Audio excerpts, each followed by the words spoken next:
yeah, you know, Nefiri, not the easiest ult target for Vi, but pretty much ult anyone except Leona, and you can potentially 100 to 0 them, right? You know, there is a lot of CC, a lot of follow-up here on the C9 squad. They're going to go with Alistar as the answer to be able to kind of Thanatos and Loki are coming down. They will be able to secure this dragon, and they did it quite early, so Grubs haven't even spawned, which means there is still that potential for them to challenge up on the top side. Of course, it did take both his charges of Smite, but I think this is great from Blabber. Yeah, Thanatos is going to take a really rough trade, but has amounted to a couple hundred gold lead for the team overall, but there's still some more farm to collect, and it's pretty much dead even. Yeah, do you see? Dive with you, it can kind of create that chaos, and you can go in, you throw down the between worlds, you slow them up, and all of a sudden everyone else dodges in. Nice sidestep. Ooh, yeah, that was a perfect sidestep there from Thanatos. And Fudge, now with the arrival of Blabber, has nowhere to go. It's a fist to the face, and it's seen. Now that's enjoying these ever so small advantages. Uh-oh, Contracts is ready to go, though. He finds Blabber at the red yet again. This dog lives in the jungle. Cheap item, and it's really powerful on that one item completion.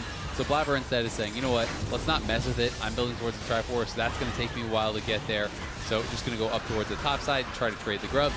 And as long as they can get all three, then they at least deny any of those grub spawns from their opponents. Exactly. They'll feel perfectly fine about it. They handshook the first one way. They'll handshake the second one the other way. But they're coming. And so if they can get this last one, it's actually pretty big, and they will push them out. So Shopify should be able to get the fourth grub, which means no feat progress for Cloud9 because they don't get the full 3. Plus baby grubbies. Exactly, plus the baby grubs. This is, I play this kind of tankier style with the Seraph Shield, with the stacking Rod of Ages, and I have that phase rush, and that's going to keep you safe. Loki trying to get away from Fudge now, though. Vulcan is down here to try to protect his mid laner, but Shopify Rebellion is sending more troops. Loki flashing away from the Zenith Blade, tries to sidestep out of the Solar Flare, but the dog is there, and Shopify secure the first feat. 3 kills on the board for them, up 700 gold. Contracts 2-0-1 on the Nefiri, having another good showing on the champ. Yeah, really well done. They just have the extra man down there. I think Loki was thinking, I am baiting Fudge because I have Vulcan in the brush here, but the extra member comes in.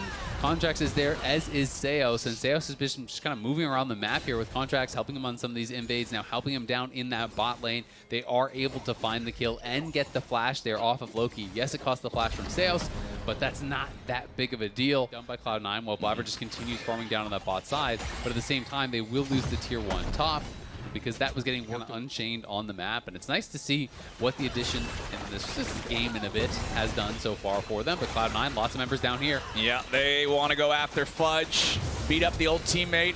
Fudge with a flash out, Blabber goes in. Nice use of the public execution to try to reverse the ulti there, but it's not enough. Fudge still drops. Low position.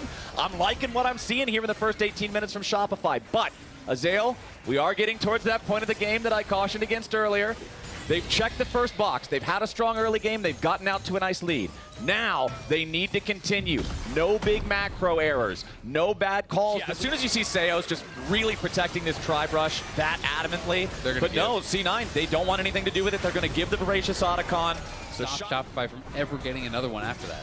Well, we do have the Rift Herald summoned up at the same time. This is so obnoxious if you're C9. Nice engage coming out from Seos. Blabber has been found. Point blank, Nefiri ulti to lock onto him. A little bit more damage is required. And yes, there it is. Fudge takes him down. But it's a 1-for-1 trade. Seos loses the false life, regenerating back in the base right now. So not a true 1-for-1, but still 4v4 right now as both teams jockey for position. Here in the mid lane, Palafox goes between worlds. Loki's caught out in a little bit of danger now, but a nice use of Seismic Shove into the Unraveled Earth that keeps Shopify at bay. Vulcan re-engaging now into Contracts. He jumps himself back out too. Thanatos wants the engage. Big slam on the Palafox.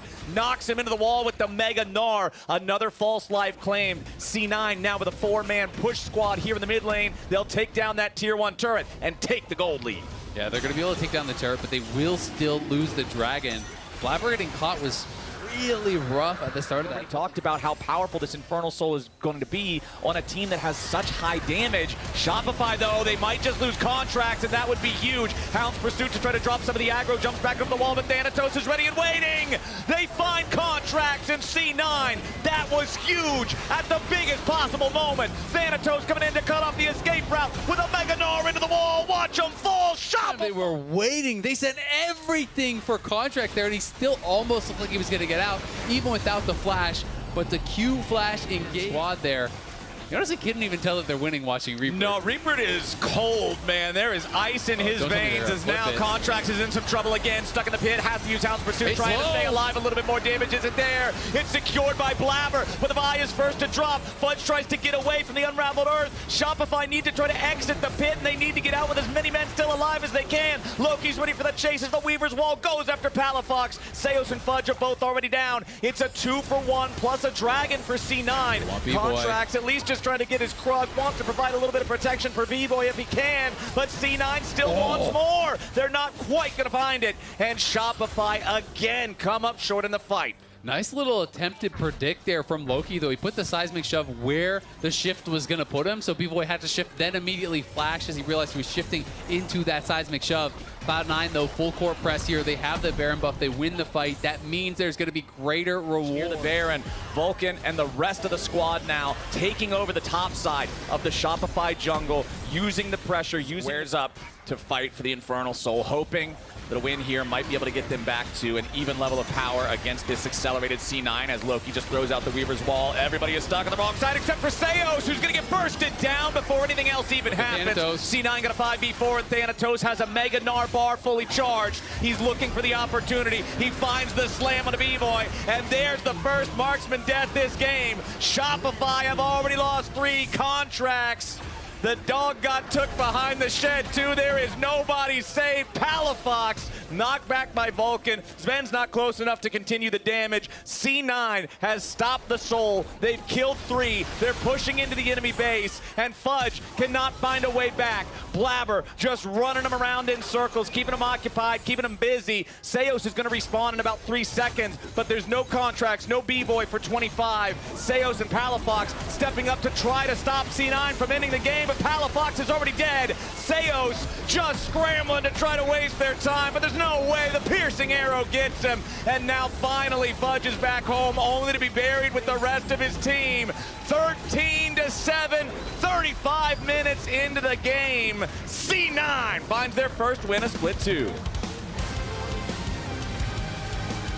First marksman death is also the last.